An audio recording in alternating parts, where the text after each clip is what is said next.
ভাই সবার জীবনটা এরকম যে আপনি ভোর 5টা বাজে আপনি উঠে কাজ চলে যাবেন, 6টায় আপনি কাজে জয়েন হতে হবে।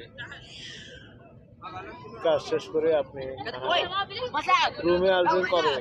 12-13 ঘন্টা কাজ করে আপনি রুমে আসবেন, খানা বানাবেন, খানা খাবেন, তারপর আপনি রেস্ট নেবেন। সবার জীবন এরকম। আপনি যদি এক বিন্দু পরিমাণ কিছু ভুলও করে থাকেন, আপনার স্যালারি থেকে টাকা কাটবে, স্যালারি কেটে দেবে।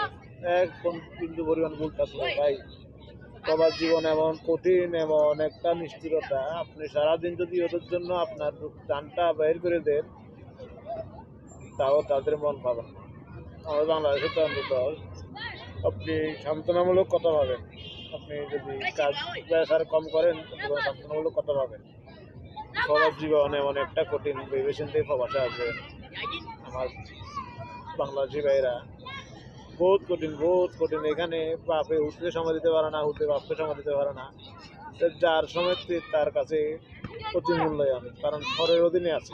তাই টাকা দিয়ে আপনি আরেকজনের গোলামি কিনতেছেন, আরেকজনের কাজ কিনতেছেন। ওই টাকা দেশে খাটান করা হবে। ধন্যবাদ।